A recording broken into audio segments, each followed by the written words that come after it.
Fáilte a Chairde Gael, and welcome to episode 90 of the Rebel Matters podcast. This is an extra special edition of the show because it is a part of the programme for the very first Frederick Douglass week, which is running between the 8th to the 14th of February. And today's guest on the show is Laurence Fenton, who has written 2 books about Frederick Douglass in Ireland, The Black O'Connell, and I Was Transformed, Frederick Douglass, an American Slave in Victorian Britain. Before we go any further, I need to say a special thank you to Laurence because we had to re-record this episode on account of a technical problem during the first attempt. So what you're going to hear now is a much higher quality second version of the episode with Laurence. Whether or not you've heard of Frederick Douglass before, this episode is going to be a real treat. The first time that I started to learn about Frederick Douglass was about 5 or 6 years ago when I got a copy of his book, My Bondage and My Freedom, and it really had a big impact on me, so much so that the bookmarks that we give out as part of the Ackley Book Club have got a Frederick Douglass quote written on them. Once you learn to read, you will forever be free. And we have a poster of Frederick Douglass hanging up in the Ackley training facility as well. It's a massive privilege for myself and for Vicky and for the Rebel Matters podcast in general to be a part of the programme for the very first Frederick Douglass week. I really enjoyed speaking to Laurence and learning more about Frederick Douglass during this episode. And you can find out more about Douglass Week by going to douglassincork.com, douglassincork.com.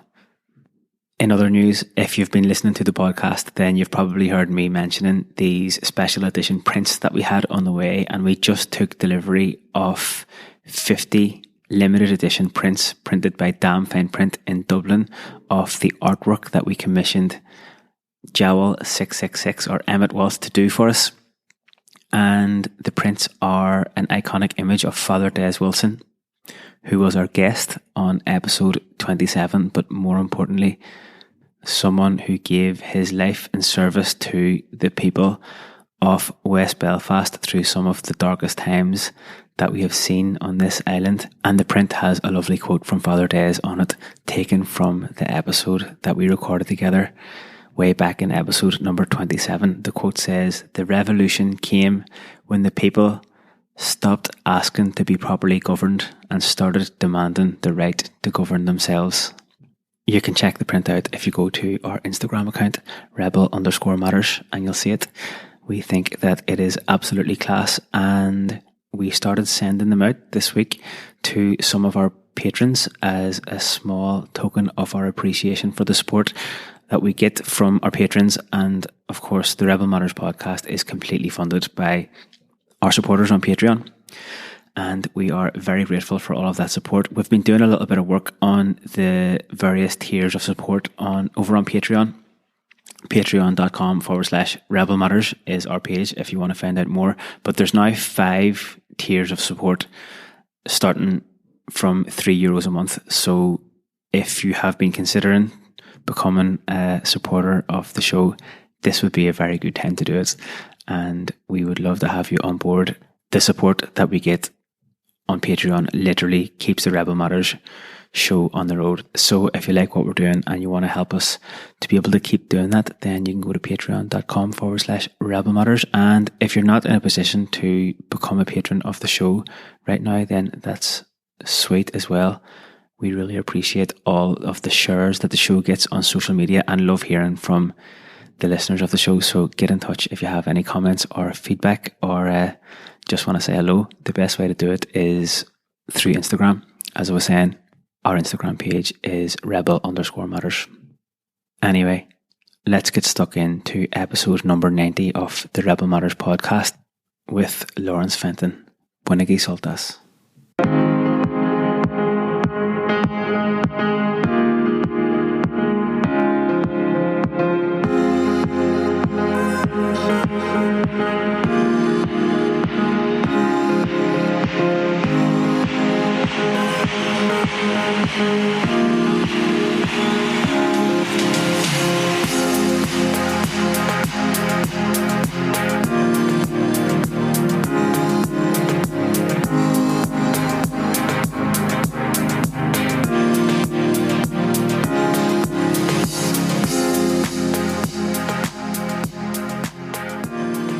Thanks very much for joining me for the podcast, Laurence.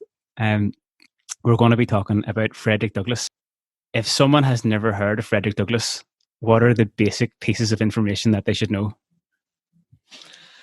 He was born a slave in Maryland in 1818, and he escaped north to freedom at the age of 20.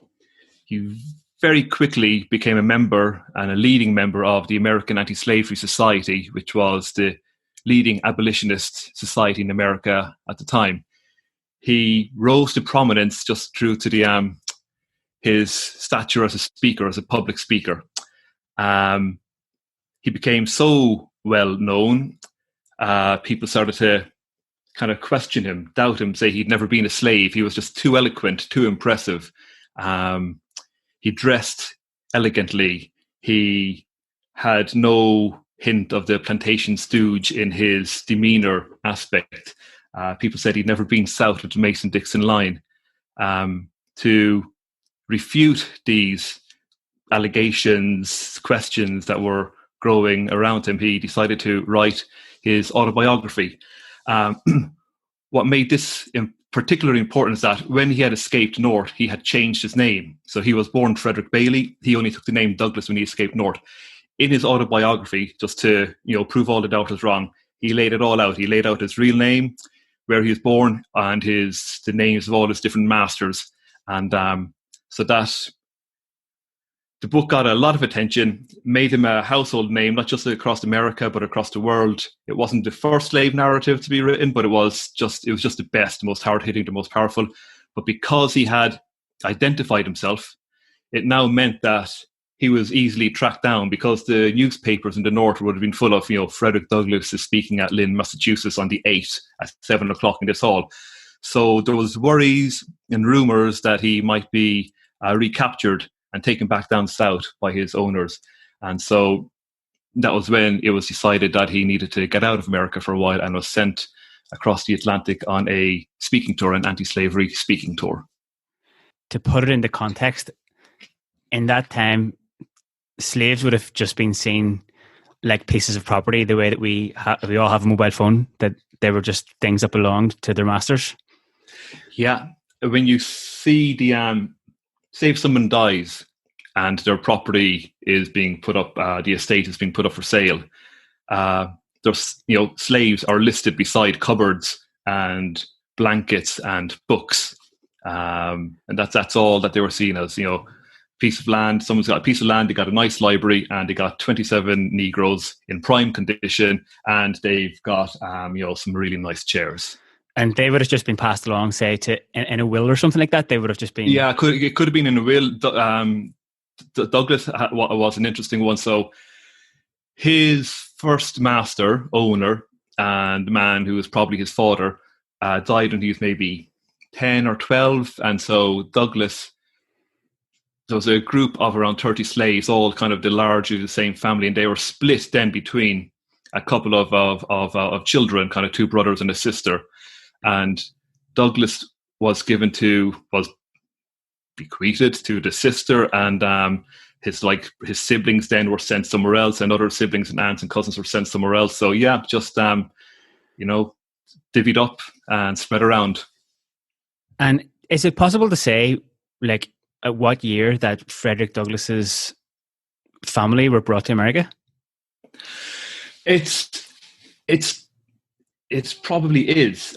It's you can't be exact, but the name Bailey was in that area. That it's if you look at the map of Maryland, there's the Chesapeake Bay. There's most Maryland is on one side, and there's the Chesapeake Bay, and then there's a strip.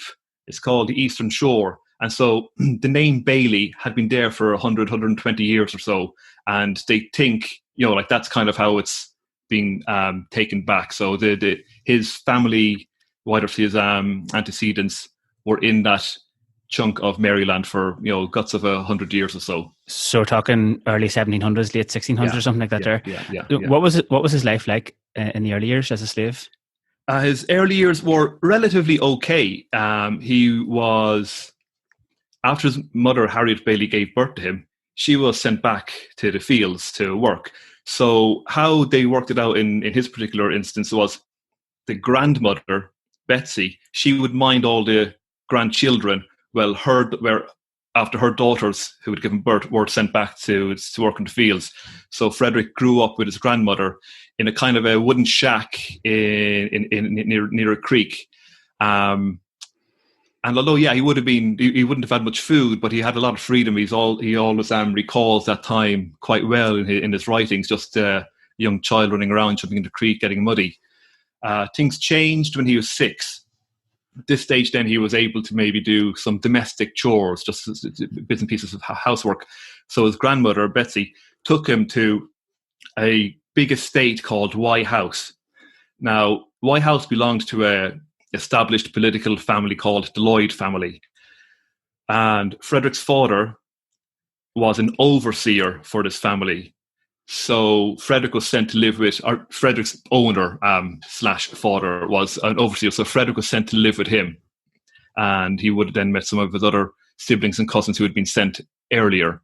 It's when he's on this big estate that he gets his first real feel of what slavery is, what it means. He sees the conditions that most of the Lloyd slaves live in. He sees the overseers shoot, whip, attack, maim multiple slaves. He sees his own cousin.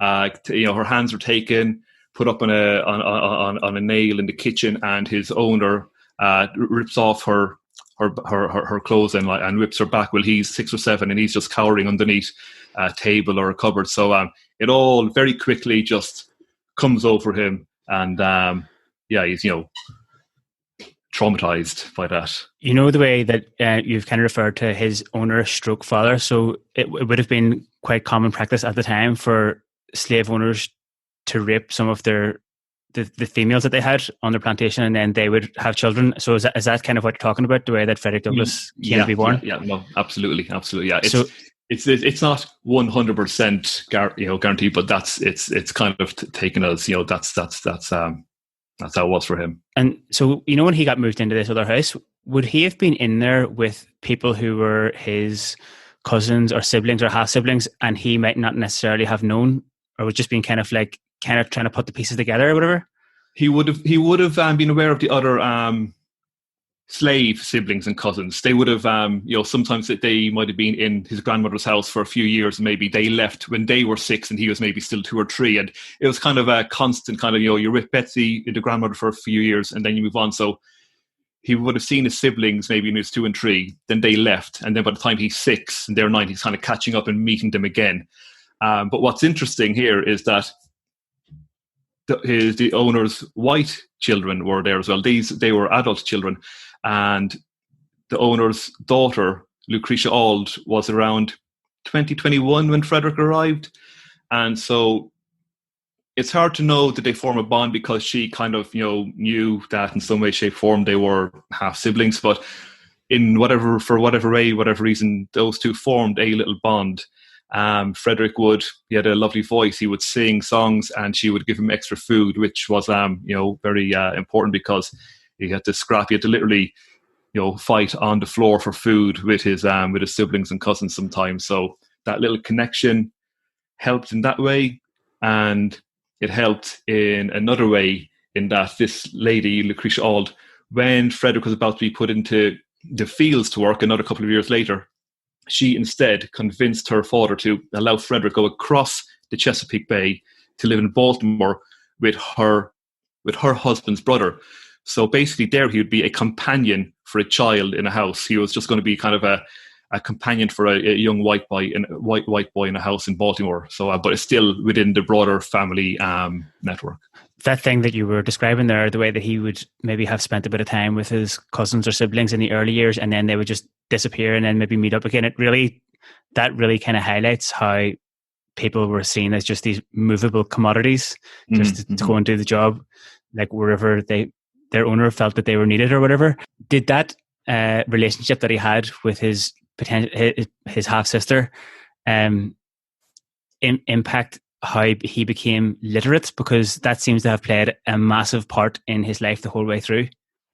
It did, because when he went to this house in Baltimore, so he was living with Lucretia's brother-in-law and his wife, and they had never owned slaves before, this family.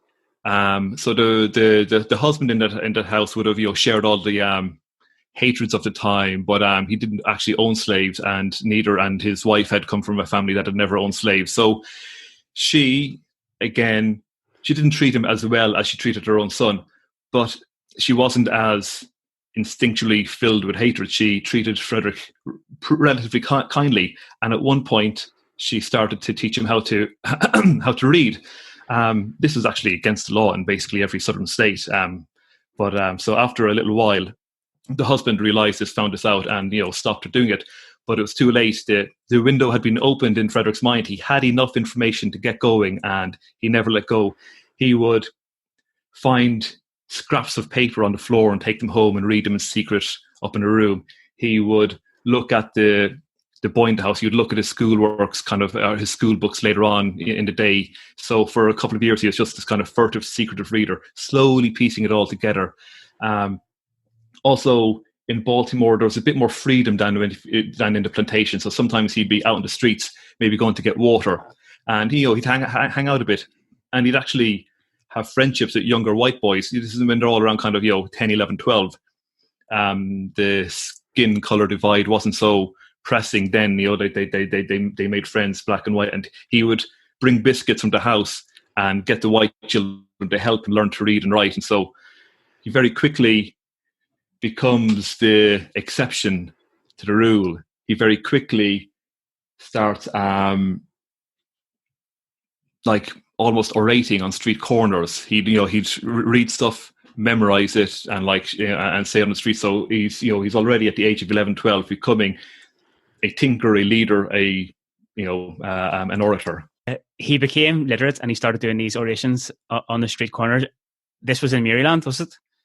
Yeah, Baltimore, Maryland. So then, did he get sent back then to a plantation, and that's where he eventually made a break for it?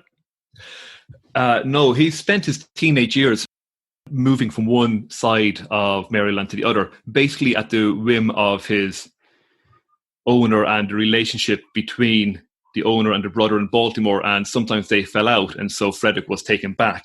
Sometimes they were on good terms again, and Frederick went back to Baltimore. He spent a good chunk of maybe from 12 to 16 on the rural eastern shore of Baltimore, and that's when he was put out. He was kind of hired out to other farmers, and that's where he had the most severe beatings of his life. They're the what is always called the darkest periods of his life. He did try to make an escape from there at one point, and again, even though he was 16 or so, and a group of 4 or 5 of them were going to try to make the escape, they were all older. Frederick was clearly seen and known as the leader. But somebody gave them up. And so even before they could make the escape effort, they were rounded up and taken to prison. So he spent a few nights in jail.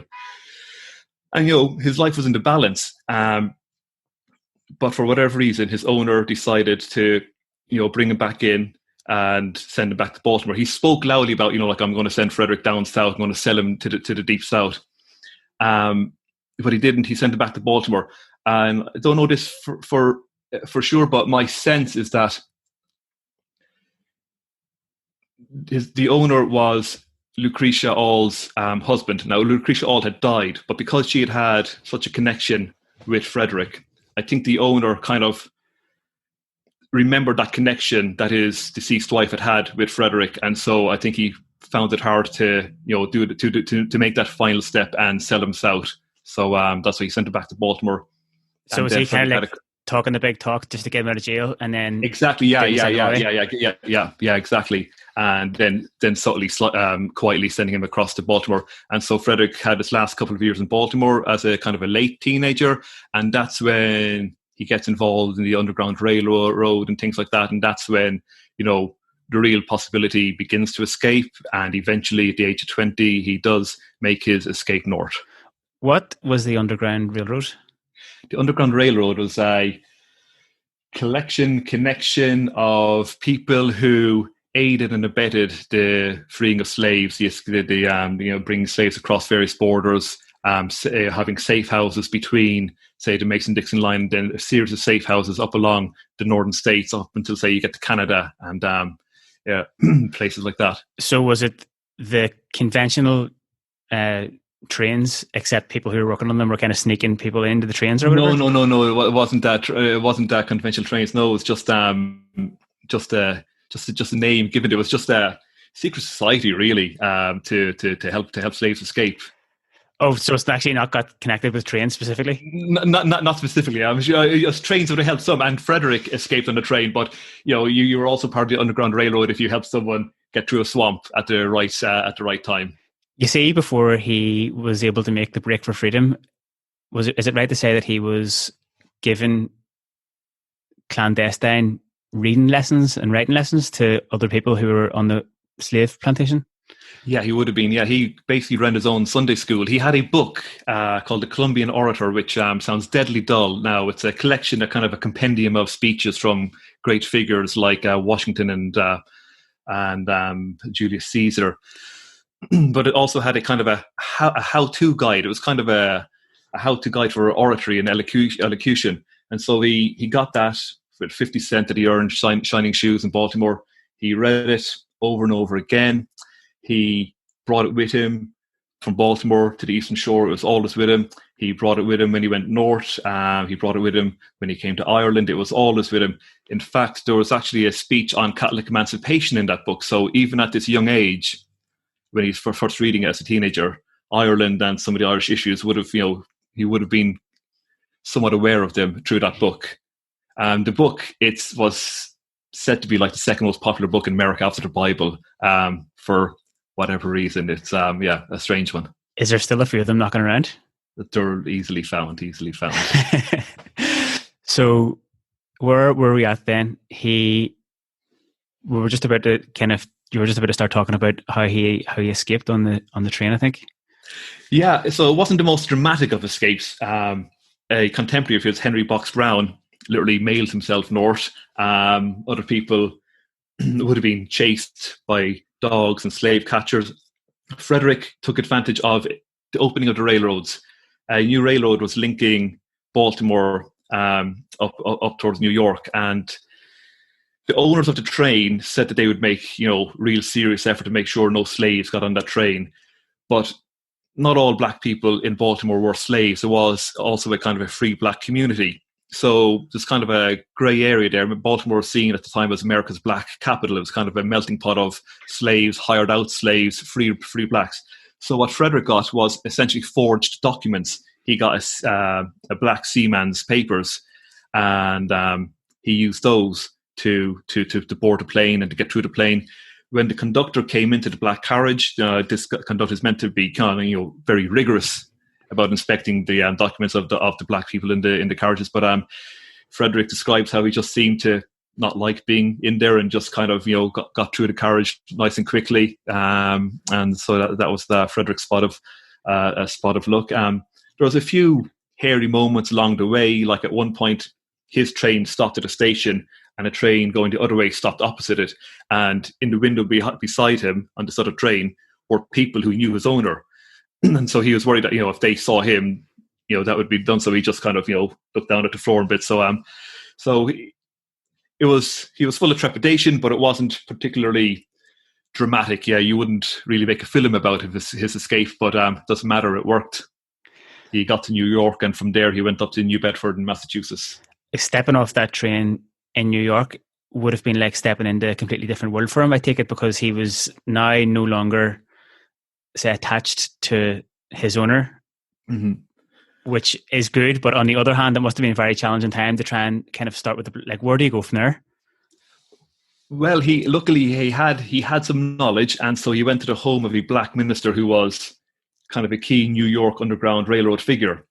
And also in Baltimore, he had fell in love with a free black woman called Anna Murray. And so she was able to follow him up to New York. They met in New York. So he was only there for two days or so. They met, they married quickly at the home of this Reverend or Minister David Ruggles, and then they went up together to New Bedford, Massachusetts. Would that have been an advantage to him, the fact that he was married to a free woman at the time? Not really an advantage, I don't think. Not a disadvantage. It's just kind of I don't think it was it made it easy that two of them didn't have to escape. It made it a bit easier because she had some money that she, it was her money that bought for Frederick his sailor's costume. So she, in many ways financed his escape. But I wouldn't say it made it easier. I don't think it had much difference either way on, when they got north on the people that they met. It would have been seen as kind of, on the same level. Even though Frederick Douglass was a slave and his wife was a free woman, I'm sure she would have been experiencing wholesale racism at the time as well in America. Yeah, and up north as well. It's like, you have to remember that the north, although it's free of slavery, it wasn't free of racism. So, some cities were better than others, some states were better than others. But Frederick would would be abused on the streets. His wife would be abused on the streets. Sometimes when Frederick's giving speeches, kind of racist mobs would break up the speeches. They'd attack him. He's had his hand broken. He had, he's hit with sticks. He was, went through lots of difficult periods up in the north. But when he's traveling trains, he would only be allowed in certain carriages. If he refused that, he was like ripped off trains. He was, only allowed in certain public houses, certain buildings, certain churches. There was, there was still a lot of barriers. But he and Nana did find a way to live a happy life those first few years up in Massachusetts. Did Frederick Douglass jump straight into the movement for the abolition of slavery straight away as soon as he landed off the train? No. He takes a couple of years to just kind of breathe and gather his thoughts and try to set himself up. So one of the first things he does is change his name. He finds his name, the name Douglas, in a book by Walter Scott called The Lady of the Lake. It was just suggested to him by someone that he stated. His first few years, he's just kind of working as a general labourer, working in the docks, carrying coal around the place. He and Anna get a small house. They raise a family. They have 3 young children quite quickly, and it's kind of calm and settling for a while. It's it's a struggle. You're going to be short of money, and there's going to be issues, but it was relatively calm. But after a few years of this, his slave past, it keeps kind of, hovering over him, coming over him. He can't quite shake it off. It's in his dreams. So then he starts to get the Liberator newspaper, which was the newspaper of the main abolitionist group. He starts to go to their meeting, kind of hangs back a bit at the start, then starts making speeches. And very quickly they realize, this guy is a presence. This guy has a story to tell. And so he becomes a paid lecturer, kind of a traveling lecturer. And he spends kind of 1841 to 1845 just crisscrossing the northern states of America, just like a politician on a tour, on a campaign trail. He's just up, down, around, giving speeches in churches and town halls, street corners, just talking and traveling and spreading the anti-slavery message and just trying to make it stronger. So then how did it come about that people started to question whether or not he had ever been a slave in the first place? Just because he was so eloquent, so powerful, so intelligent, so well-spoken. Most of the anti-slavery speakers at this time would have been free blacks who had been born and raised in the north, or they would have been white abolitionists. Frederick was kind of set apart. He was on a different plane. It was said that, he had the marks of slavery on his back. He carried his diploma on his back. One person phrased it. In fact, he was so together, so well spoken. In fact, some abolitionists said that he should keep a bit of the plantation in him, and no, he wasn't going to play that game. He was, strong, tall, determined. He's going to tell a story, tell it his way, and not play a role, no matter how it suited certain factions. But that's when people thought that, no slave could ever speak like this. No slave could ever carry themselves with this presence, this power. And that's when he thought that if he was to continue to be of value to the movement, he had to get rid of all those questions. And the way to get rid of all those questions was to publish his autobiography and lay it all out. Was it well received when that was published? Yeah, it made a huge impression across the north. Like I said, it wasn't the first. It's just so brilliant, so brutal, so honest, so descriptive that it just even people who knew the story or like who would have been that way inclined, they were still kind of shocked and shaken by what he described, the events, the murders, the killings that he described, and the plantation is the times when he was whipped himself. So it got a huge amount of attention in the north. That attention creeps down to the south, where it gets a huge amount of abuse in the south, and people jump to this to the defense of his owners, saying like these are great people. They go to church every Sunday, fine Methodists, class leaders. Like this is disgraceful, and so but so the reactions are extreme on both ends, and not just in America. Very quickly, there was like a French edition published quite quickly. I think at one point it even got into a Swedish language edition. It did, as much as a book could at the time, grab to the attention of the world. How did it end up then that he left America and came to Ireland? Yeah, so his book is getting such attention that there's rumours that his owner was going to try and recapture him and be taken down south, taken back to the south. So the leaders of the American Anti-Slavery Society, they decide he needs to get out of the country. And it was quite a regular thing that abolitionists in America would go and lecture in Britain and Ireland. So Frederick was just one in a line of maybe not many, but quite a few. And so he travels over with the broad intention of maybe staying for a few months and just wait until things die down in America, while simultaneously just raising more attention for the cause in Great Britain and Ireland. Because at this point, American South, they still, even though they'd obviously won independence from Britain, it still had a large role in their psyche. And it was seen that, like British public opinion could sway certain decisions in America. So that is why kind of the abolitionists on both sides of the Atlantic were always kind of working together. So Frederick was sent over to to raise public opinion, to raise awareness, to tell his story. And the reason he came to Ireland first was because there was a Quaker printer in Dublin called Richard Davis Webb, who had been a long-time anti-slavery activist and who was well known to William Lloyd Garrison, the head of the American Anti-Slavery Society. So it would serve a double purpose that, like he'd go somewhere safe, someone who had been a long-term activist and someone who was a printer and would start publishing new editions of Frederick's book and start selling them across Ireland and Britain. He arrived to Ireland in 1845, which is the first year of the famine. So Ireland must have been a fairly unstable country to be landed into. Yeah, I mean, at the time, you don't know it's a famine. It's just a start. It's just a food shortage. In fact, on the day that he arrives, I was reading some of the newspapers, and they're saying how great the harvest is looking, But then within a month, the reports were like, not so good. But even then, there would be concern, there would be apprehension. But Ireland was relatively used to periodic food shortages, so it would have been seen as something bad but not disastrous.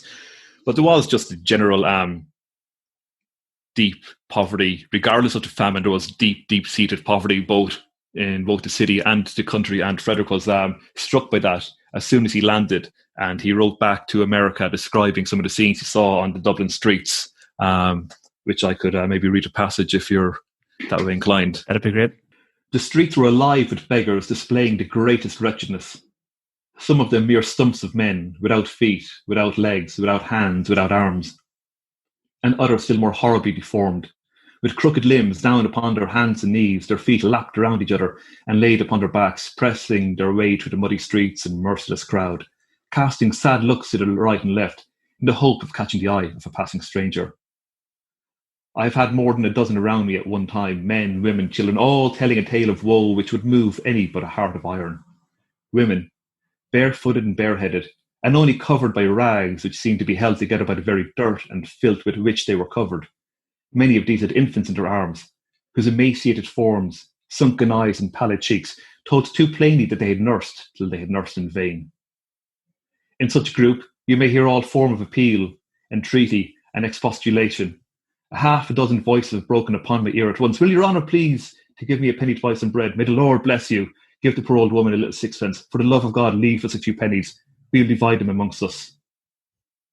And it goes on for quite a while. It's but there you get a sense of his, like the power of his writing, the evocativeness that the evocative scenes that he can create. He wrote similarly about his walks in the countryside and seeing kind of the rural poverty and that element of it. And he said that an Irish hut was the preeminent place in the world to observe human misery, ignorance, degradation, filth, and wretchedness, which is quite something coming from a man who was a slave and had seen the worst of conditions on slave plantations. I remember reading somewhere that he also made a comparison between the tone and the emotion of the songs that he heard in Ireland to the songs that were being sung on the slave plantations as well. Yeah, no, that's true. I'm not a musicologist, but I think it doesn't take that to get a sense, to hear that even if the words and the topics seem different and are separated by an ocean and separated by thousands of miles and maybe sometimes separated by many years, it does, you can hear senses of longing, failure, hunger, sorrow that like interplay between those two sets of songs and music.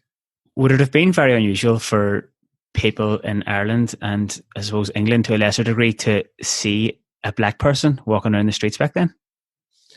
It would be unusual, but maybe not as unusual as we would think. Dublin, although proportions are all relative, Dublin was seen to have had one of the largest black populations in Europe per population. A lot of this had to do with it being a port city. Lots of port cities were just saw more black people. There's just a lot of black sailors on various boats. So that's one thing. Places like Bristol, Dublin, Glasgow. There's also occasional black performers, singers would have been on stage. Other black anti-slavery speakers had been in Dublin. Kind of every couple of years, someone seemed to show up. So it was unusual, but not outlandishly unusual. There's some reports from even further on back in the 1700s, and there's descriptions of wedding parties and black men dancing with white women at wedding parties, and there's no hint of something being wrong about that, whereas in America that would have been absolutely horrible and horrified and outrageous. Would he have had a schedule of talks around the country that he was going around and to different places? A schedule that kind of grew exponentially. He came over, I think he was just going to come over for 4 days. So he landed in Liverpool first, spent the night there, and then came over to Dublin. It was meant to be a quick stay a little bit, and then back over to England, which is going to be the focus of the tour. But once he started giving his speeches in Dublin, first of all at small venues like the Quaker Meeting House, his words, the reports of his speeches, the reports of how he carried himself, attention grew, interest grew. So he was soon speaking in the music hall in Lower Abbey Street, which held 3,000 people, and that's the Abbey Theatre now. So he spoke there every Wednesday for 3 weeks in a row, and every Wednesday it was full. So there's the guts of 10,000 people going to see him. And these were big affairs, long affairs. This is 2 hours of intense talk, intense discussion, because it's important to remember that these talks, they weren't just about enlightenment and education. They were about entertainment as well. A lot of people went to these talks to be entertained, and he was an entertainer. He knew that there was a kind of a voyeuristic element in some of this. So he would always, he would often have, follow descriptions of, say, his cousin being whipped, and then he'd bring out these shackles and manacles that he'd carried with him across the Atlantic, and shake them and rattle them, and then the newspapers full of crowds gasps, ladies faint, and all of that sort of carry on. He was also a good mimic, and he could mix in some humor. He'd often talk about these southern ministers who down in the south would kind of open up their palms and intone to the black pews at the distance how, in the manner of a minister addressing the black pews, intoned, "And you too, my friends, have souls of infinite value, souls that will live through endless happiness or misery in eternity. Oh, labour diligently to make your calling and election sure. Oh, receive unto your souls these words of the holy apostle, servants, be obedient unto your masters." So he had bits of humour, he had bits of mimicry, he had bits of kind of, shock tactics. And he also, made his point across that it was about raising public opinion on this side of the Atlantic, because Americans, despite their independence, still felt kind of cowed by the British Isles and Britain, and that they were, opinion could be swayed by that. So would people have been paying into these talks, or would they be free? There was a mix. At the start, a lot of them were free, but those bigger ones, they would have paid into, and not insignificant amounts. 5 pence or something, which sounds like nothing, but it would have been something. It would have been something you'd think about. You'd have to think about paying for it. So would that money be going to Frederick Douglass or into the movement, or? A lot of that money would have gone to kind of into the movement. His money he made from selling the books, and at one point, I think by the end of, after he's been here for 4 months, I think he had earned about 750. I need to check, was it dollars or pounds? But his book sold well. His book sold very well. And by the time he's ending his journey up in Belfast, he's feeling kind of well enough and comfortable enough that he buys a really fancy watch. And, he wore that for the rest of his life. So he would have had to send money back home, back to Anna. And I think there was 4 children by the time he left. So he had been wary at the start, but the book sold so well that made life a bit easier. And where did the connection with Daniel O'Connell come in along the trip? Well, Douglas had been aware of the existence of Ireland from a few different facets. There was that book that he read and that had a speech about Catholic emancipation in it. Working on the docks in Baltimore, he would have met Irish people. They would have, told him bits about the country. How he first came across O'Connell was, we know O'Connell as Catholic emancipation and repeal. O'Connell was also one of the great anti-slavery leaders of the 19th century. And Douglas has described how he heard O'Connell's name in the curses of his masters and knew he was a friend of the cause. So the name is there. And then when he's in the north and he's travelling around, he's with another lecturer called Charles Lennox Remond. And Lennox Remond had also been a few years earlier travelling and lecturing in Britain and Ireland. He had met O'Connell and he'd spoken to O'Connell and seen O'Connell speak. So Remond would have been telling Douglas, if you're going to Ireland, look out for this guy. And so Douglas came across a meeting of the Repeal Association at Conciliation Hall in Dublin, and he went to this to watch O'Connell speak. And wouldn't you know it, O'Connell is speaking on slavery, even though he doesn't know that Douglas is there, because O'Connell had just been getting some abuse from Irish repealers in America, saying, "Listen, stop talking about slavery. It's costing us money. Basically, it's giving the Repeal Association, the Repeal movement, a bad name." And O'Connell wasn't one to be told what to do, so he doubled down and talk more about slavery. And then it's made known to him, I think, through O'Connell's son John. Kind of knows that Douglas is in the audience, so they bring him forward, they get him up on stage, so the two men kind of share a moment together, and O'Connell, who's full of ego, introduces him to the crowd as the Black O'Connell of the United States of America, because in his head that's what America needed, was an O'Connell. And do you think that Frederick Douglass came to Ireland on sort of this mission of spreading the message of the abolition of slavery? Is there any element of his trip where he sort of took on the cause of Irish liberation or understood more about what was happening in Ireland? Not really. It seems to have been a bit of I don't know if a blind spot is the right word. He was an Anglophile. He loved Dickens. He loved Lord Byron. He loved that Britain had abolished slavery in 1833. He always saw that as a huge thing, and it was something that American abolitionists could always refer to.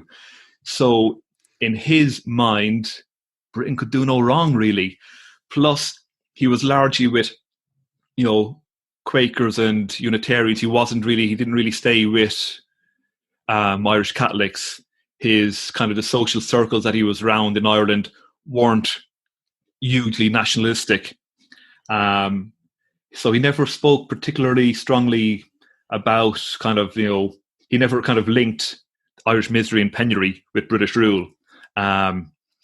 Very later on, he would have spoken a little bit in favour of home rule, like in the 1870s and 1880s, but at this time, no. And part of it might be tactical because he knew he was going to England afterwards, but part of it, I think, is that he didn't put them together.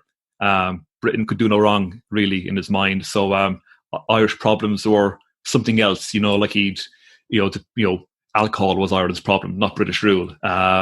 He took he spent a lot of time with temperance activists, and that would have been kind of, one of their kind of main arguments. So, he's kind of fell more on that side of the question. Is it possible that he was, like you say, kind of, that it was partly tactical and that he was spending most of his time with sort of members of various different types of Protestant denomination, and they were the people that he wanted to influence so that they could therefore use their influence for the abolition of slavery?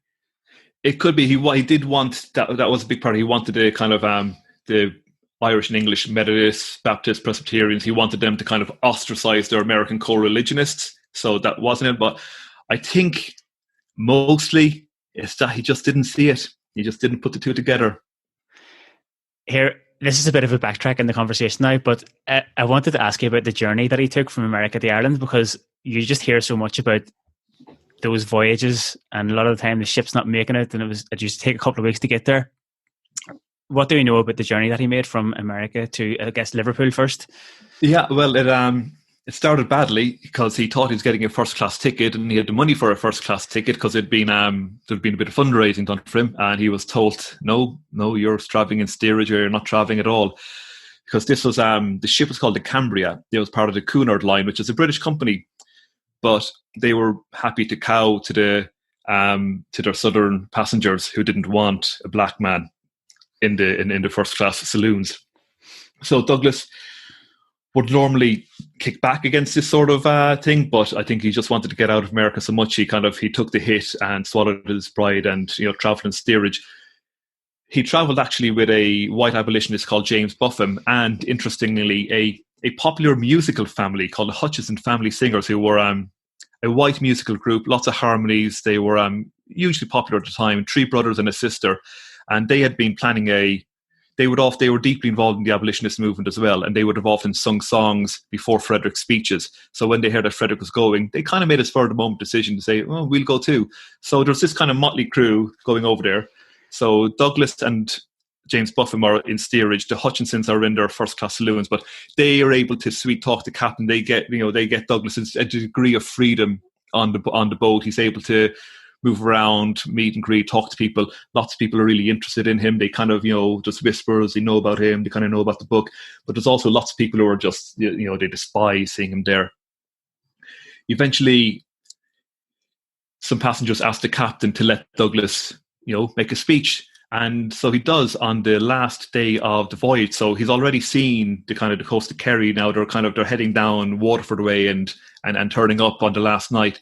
And Frederick starts to make the speech, but slave owners from Cuba, from Mississippi, from the South, they just start heckling and shouting and just making it impossible for Douglas to speak. At the same time, there's British and Irish passengers who were eager to hear him speak. Douglas is often remembered a reference to an Irish soldier called Thomas Goff, who was 6 foot something tall, and put his chest out and told the pro-slavery people to it won't be him overboard, it'll be you overboard if you don't stop. Eventually, the captain comes and settles it all. He threatens to put the hecklers in chains, and they kind of skulk off to their rooms. But by this stage, Douglas, he had enough. Somewhere in the middle of the melee, he'd kind of just melted away back into his room, and he let that go. So that's an interesting journey over. And but what the pro-slavery people did then, once they got to Liverpool, they wrote loads of letters, condemning the Cunard line and for letting this man speak. But all they did was give more attention, more publicity to Douglas. So they helped set him up for this great, big, successful tour that he ended up having. He's about a month or 5 weeks in Dublin. Then he went down through Wexford, and Waterford to Cork. Had a very important month in Cork because at the start, all of his tours, all of his talks was organised by this Quaker Webb, and he stayed at Webb, and then when he was in Wexford, he stayed with members of the Webb family. When he was in Waterford, he stayed with members of the Poole family who were like connected to the Webb family. It was in Cork that he kind of separated from that element, from the Quakers, stayed with another family, and kind of started to take charge of his tour himself, started to organise it more himself. So that was very important for him. Then he went up to Limerick for another couple of weeks in November, and then up to Belfast for basically all of December. What was his experience like in Cork? He loved his time in Cork. He loved the family that he stayed with. They were a Unitarian family called the Jenningses. They were kind of into every social movement that was going. They were into every artistic development that was happening, every literary, scientific thing that was going on. They wrote poems, they wrote economics papers, they were just, they spoke and talked and were interested in everything. Douglass found them extremely vivid company. Whether it's fair or not, he had always found Webb to be quite a staid figure. Also, Webb was really close to Garrison and the American Anti-Slavery Society, and there was kind of a sense that Webb was kind of watching him for them, whereas when he's with this other family, the Jenningses, he had that bit more freedom. People weren't reporting back to him to Boston as such. Where did he talk when he was in Cork? In Cork, he spoke. He spoke in his first speech was a short kind of meet and greet with kind of the city elite. It was in a place called Lloyd's Hotel, which was on the Grand Parade side of Oliver Plunkett Street, which is now Georgia Street. If you know Cork, it's basically the side entrance to Casey's is 65 Oliver Plunkett Street. And so was Lloyd's Hotel. That's where he spoke first. He then was in the courthouse, and this was kind of his first real big introduction to the city. This place was thronged, full of the working classes, full of Catholics. This is where he made a big speech. He really bigs up O'Connell in this audience and gets lots of cheers. He spoke next in the Wesleyan Church or Chapel, which is kind of where Gentleman's Quarters is now, just off Patrick Street, and you can still see some nice windows, although it's no longer a church. You can, if you go down Bowling Green Lane, there's still some really nice windows from the Wesleyan Chapel. So he spoke there. Some of the places that he spoke no longer exist. There was a Globe Lane Temperance Hall that doesn't exist anymore. There's a place called St. Patrick's Temperance Hall, which I'm not quite sure where it is. He spoke at the Temperance Institute on Academy Street, which is now the Yumi Falafel shop, and probably at one or two more locations, but that's what I can think of offhand. And so, are they all kind of? What is that temperance? Is that like kind of a Protestant thing?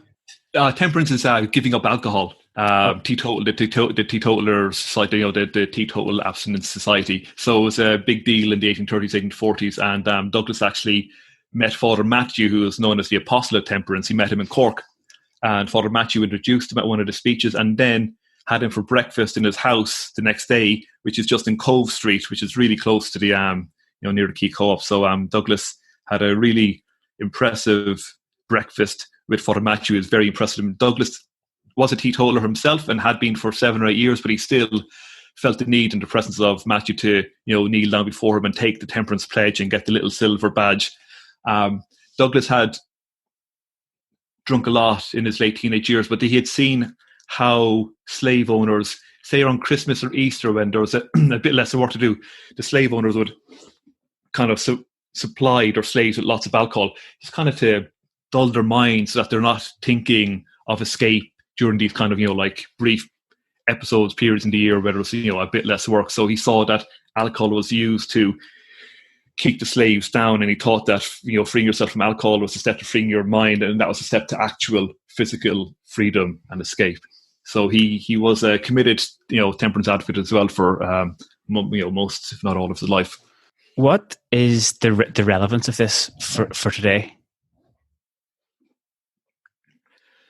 Well, it seems that issues of equality and justice are never out of date.